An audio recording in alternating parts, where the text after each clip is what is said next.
LWO1 WeatherNet. Liftoff conditions looking pretty good. TS is ready for launch. Ignition. Liftoff. Falcon 9 has cleared the tower.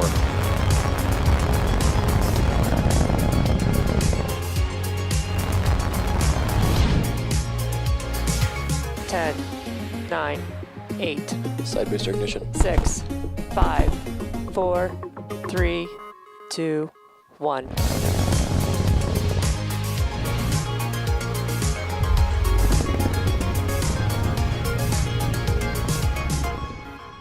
Good morning. It's Thursday, March 3rd, and you're looking at a live view of the Falcon 9 awaiting its 9:25 a.m. Eastern Time launch from Launch Complex 39A at the Kennedy Space Center. Hello, everyone. My name is Shiva Bharadwaj, and I'm joining you today right next to SpaceX Mission Control from our headquarters in Hawthorne, California. Now, we've been keeping ourselves pretty busy at SpaceX as today's launch marks our 9th launch in the past 9 weeks. And if you've been following us, you know that Starlink is a satellite internet constellation designed and manufactured by SpaceX that can provide high-speed and low-latency internet to people living in remote and rural areas. Now, you may have heard that Starlink has been activated in Ukraine to help with the internet access in that country. A few days ago, the Ukrainian government confirmed the Starlink kits had arrived, and we're told that they're already in use. We couldn't be more proud of all the teams that jumped in to make this effort happen, along with the many individuals locally who supported. Thank you, and we hope it helps. Our launch today will be taking 47 Starlink satellites into low Earth orbit, which is also referred to as LEO. Similar to our previous Starlink launches this year, or some of them anyway, we won't have ground station coverage during payload deployment, which means we won't have live audio or visual confirmation of payload deployment in real time. Because of that, we're going to end our webcast just after second stage engine cutoff, or SECO number 1, and we'll confirm deployment of those satellites on our social platforms once we regain ground station coverage at about T+1 hour and 19 minutes. Now, as you can see on your screen, it's a beautiful day in Florida. The weather is looking fantastic for our launch today, currently a 90% chance of favorable conditions for liftoff. In addition to the weather, the range, vehicle, satellites are all looking good for an on-time liftoff this morning. However, if for some reason we don't lift off today, we do have a backup opportunity tomorrow, Friday, March 4th, about 10 minutes earlier than today. So for now, let's take a closer look at the Falcon 9 on the pad. Now on your screen is SpaceX's Falcon 9 rocket. This specific vehicle rolled out to the launch pad yesterday morning in preparation for launch. The two-stage rocket stands 70 meters tall. That makes it 14 meters taller than the highest side of the Leaning Tower of Pisa in Italy. Starting from the bottom, we have the first stage that's referred to as the booster. It makes up about 60% of the entire length of the Falcon 9 vehicle. You can see some of the dark soot around the lower part of the first stage. That is a remnant from its previous launches. Today's first stage is flying for its 11th time, previously having supported the GPS 3-3 mission, the Turksat 5A mission, Transporter 2, and 7 previous Starlink missions. Falcon 9 was named after the famous Millennium Falcon from Star Wars, the 9 referring to its 9 Merlin engines on the first stage, and their job is to accelerate the vehicle through the Earth's atmosphere into various orbits in space depending on the payload that we're flying. Above the first stage, we have our black carbon fiber inner stage. It's got that distinct color from the unpainted thermal protection system on the surface. This structure connects the first and second stages and houses our pneumatic pushers that are used during stage separation in flight, as well as the Merlin vacuum or MVAC engine on the second stage. Now, the white portion of Falcon 9 above that black inner stage is the second stage. After the first and second stages separate about 2.5 minutes into the flight, that second stage will ignite its Merlin vacuum engine and carry the Starlink payload into its destined orbit. The first stage will then return to planet Earth. We'll be attempting to recover it for an 11th time on our drone ship named Just Read the Instructions. Now, above the second stage is our payload fairing. That's the nose cone at the very top of the rocket. It's protecting the Starlink satellites until we get to space. About 3 minutes into the flight, once we've exited most of the Earth's atmosphere, we'll jettison those fairing halves and attempt to retrieve them once they return to planet Earth.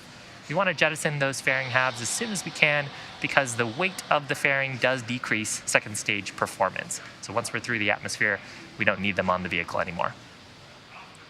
Now you're hearing periodic rocket sounds, some pops and hissing, and some callouts on the net about propellant loading. That started at the T-minus 35-minute mark. Falcon 9 uses 2 propellants, a refined form of kerosene called RP-1, or Rocket Propellant 1, as its fuel, and then liquid oxygen, or LOX, as its oxidizer. The liquid oxygen is chilled well below its boiling point, so it has a much larger mass to volume ratio at that lower temperature, and that means we can load more of it onto the rocket.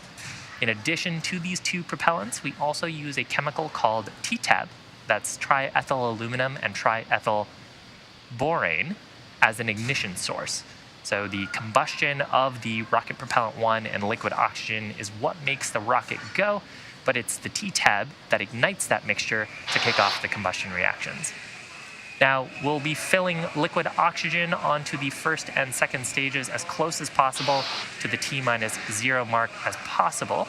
That's to minimize the amount of time that that liquid oxygen can warm up in the tanks, allowing us to have more propellant on the vehicle in preparation for launch. And we've heard some periodic callouts here that the fuel loading is complete on the stages. Next major milestone that you'll see will be related to the transporter erector, or the TE. That's that truss structure to the left of the second stage. In preparation for the transporter erector, you can see that the TE clamps right below the payload fairing have started to open. Shortly after, we'll see the transporter erector structure begin to pull away from the rocket slightly, and then closer to T-minus 0, we'll see the strong back fully retract, the TE fully retract away, clearing the way for Falcon 9 to lift off from the pad. Now, the TE is a structure that provides liquids, gases, and electrical connections to the second stage. It also provides air conditioning to the payload. And you can see on your screen that it's starting to retract away from the second stage. Now, at this point in the mission, the first and second stages are almost completely loaded with propellants. Fuel loading is complete. Coming up in about 10 seconds, we'll hear a call out for liquid oxygen loading complete on the first stage, followed about a minute after by liquid oxygen loading complete on the second stage.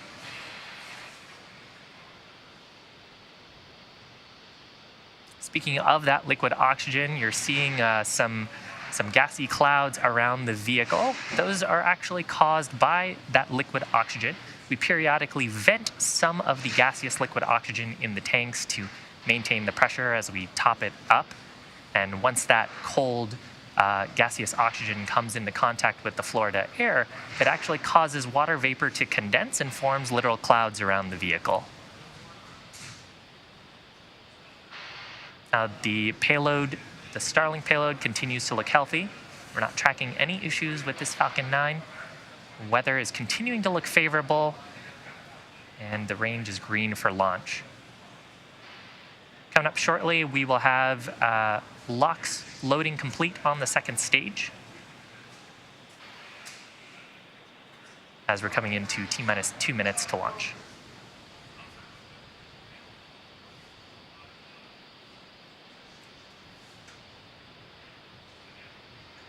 Now, shortly after LOX loading completes on the second stage, we will also see venting from the transporter erector. Call it there, indicating that propellant loading is complete in preparation for today's launch. Now, there's that venting from the transporter erector. As I mentioned earlier, it provides the fluids and gases to the vehicle. So as we're preparing for launch, we clear out those gases from the transporter erector. In about 15 seconds, Falcon 9 will transition to internal control by its autonomous flight computers, referred to as startup. So from there, that means that the flight computers are in control of the launch countdown through the rest of the mission. And then shortly after. Falcon 9 is in startup. So with that, Falcon 9's autonomous flight computers in control, just awaiting final pull from the launch director.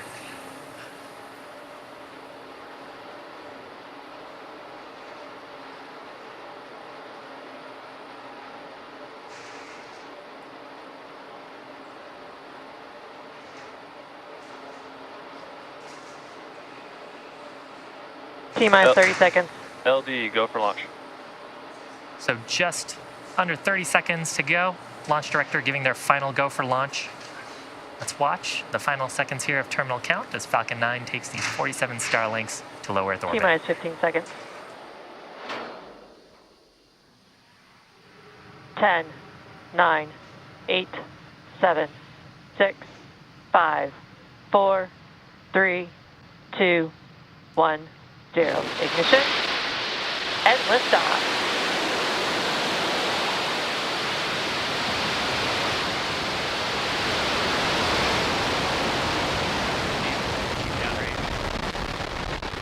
Chamber pictures. Tom.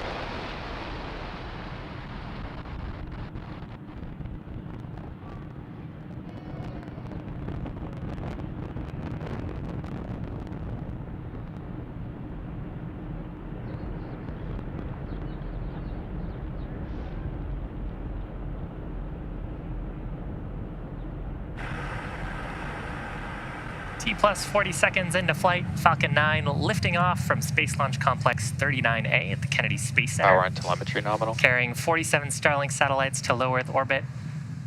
Now, we just throttled down the Merlin 1D engines in preparation for max Q. That's the point of maximum aerodynamic pressure. Falcon 9 is supersonic. That's the point when the combination of the velocity of the vehicle and the density of the Earth's atmosphere put the highest stresses on the vehicle.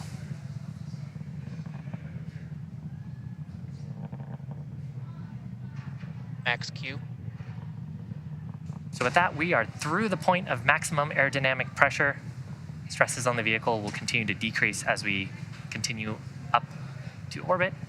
We've got 3 events happening in quick succession. First of those will be main engine cutoff, or MECO, followed by stage separation, and then second engine start number 1, or SES1.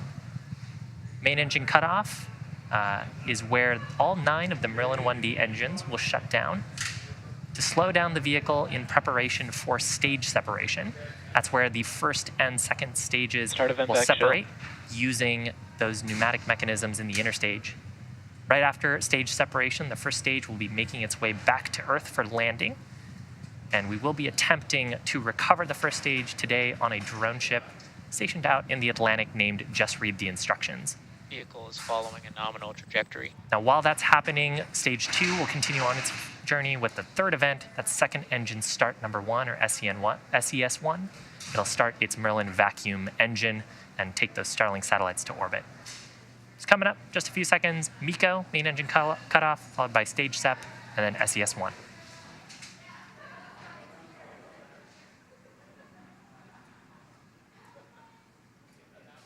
MECO. Stage separation confirmed.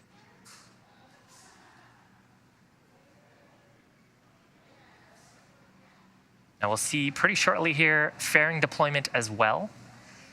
And second engine stage startup. Fairing separation confirmed. So there on the right-hand side of your screen, those Starlink satellites seeing space for the first time. There's a shot of the Merlin vacuum. You can actually see the fairing halves heading back to planet Earth. And on the left-hand side of your screen, you can see the first stage deploying its grid fins. Both vehicles continue to follow nominal trajectories. Just a quick note on the fairing halves today.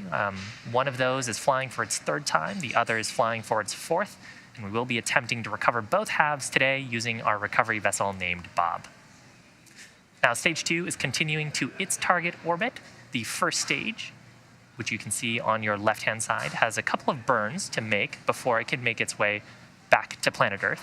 First of those is the entry burn. It'll ignite 3 of its Merlin 1D engines to slow down as it re-enters the upper part of the Earth's atmosphere. And then the second burn happens much closer to touchdown on that first stage. It'll ignite just its single center Merlin engine for the landing burn. And that's what brings the vehicle speed rapidly down to 0 so we can have a soft touchdown on the drone ship. Right-hand side of your screen, you can see the Merlin vacuum engine on the second stage with some beautiful shots Acquisition of signal. of Earth behind us. Glowing that orange color. The second stage engine will continue to burn until about T+8 minutes, so it's got a few minutes to go here. If you're just joining us, we had successful liftoff of the Falcon 9 at 9:25 a.m. Eastern Time from the Kennedy Space Center, Space Launch Complex 39A. On the left-hand side of your screen is a live view of the first stage with its grid fins extended, preparing for its next major event, which is the entry burn. It's making its way to a drone ship stationed in the Atlantic named Just Read the Instructions, targeting its 11th landing. On the right-hand side of your screen is the second stage, carrying 47 Starlink satellites into an intended drop-off orbit. Now, those Merlin engines on the stages on the first stage are actually optimized for sea level. They achieve about 190,000 pounds of thrust during ascent, so during this portion of the mission, and now for descent, a similar amount of thrust. The Merlin vacuum engine is optimized for 220,500 pounds of thrust, and that's because the nozzle is significantly larger, allowing us to get more force out of the gases from combustion. You can see a couple of the grid fins on the Falcon 9's first stage on the left-hand side of your screen. Those hypersonic grid fins are near the top of the first stage. And as we get back into the Earth's atmosphere, the first stage only uses those grid fins to steer back towards the drone ship. While we're in the less dense parts of the Earth's atmosphere, you can see some periodic gas thrusters. That's from nitrogen gas. Both vehicles continue to follow nominal trajectories. And that's orienting the vehicle as we get prepared for the entry burn start, which is coming up about 20 or so seconds from now. During entry burn, we'll ignite 3 of the Merlin 1D engines on the first stage to slow down the vehicle as we start to hit the denser parts of the Earth's atmosphere.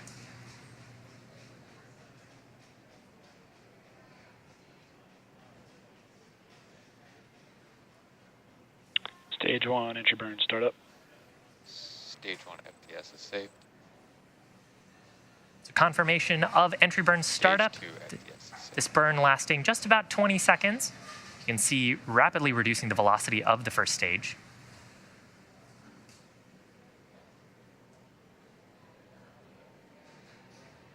Stage 1, entry burn, shutdown. So confirmation of shutdown of the entry burn. From here, the grid fins are going to play a more and more important role as we enter into the thicker parts of the Earth's atmosphere. And as we flew through the exhaust plume from that entry burn, we actually deposited a layer of soot on the rocket. If you've followed our missions before, you know that soot on a first stage indicates that we've flown it before. That actually comes from the rocket propellant 1 kerosene combustion from Falcon 9's propellants. Rocket propellant 1 is a carbon-based propellant, so as we burn it, it generates a little bit of soot, which is deposited onto the vehicle. Now, coming up about 20 seconds from now, we'll have landing burn on the first stage.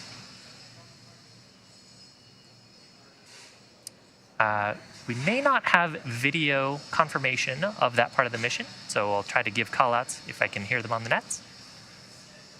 And simultaneously, so there's callout there for the landing burn start. Simultaneously, during the landing burn, the landing legs will deploy on the first stage for hopefully a soft touchdown, and then the second stage, which we have on our screen, should also complete its first burn. Stage 1, landing leg deploy. So 4 landing legs deployed on the first stage, confirmed by the ground control team. Or- Stage 1 landing confirmed. And confirmation, 11th successful landing of that first stage. Pico.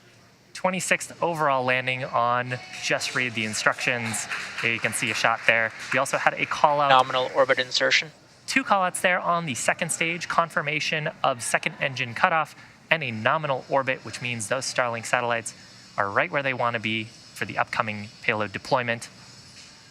Now, those 47 Starlink satellites are scheduled to be deployed about an hour from now. However, we won't have live audio or visual coverage of the payload deployment due to a lack of ground station coverage at the scheduled time. We will regain signal with our ground station at about T+1 hour and 19 minutes. So for those of you interested, we'll keep the audio-only countdown nets up on our YouTube channel, and we'll confirm successful payload deployment on our social media channels. So with that and this awesome shot of the first stage, we're going to bring today's webcast coverage to a close. Our team at SpaceX would like to thank the Range and the Federal Aviation Administration for supporting today's mission. We also want to take some time to thank our viewers and all of our Starlink customers for using our service at this time. For more information on Starlink, or if you're interested in signing up for service, head on over to starlink.com.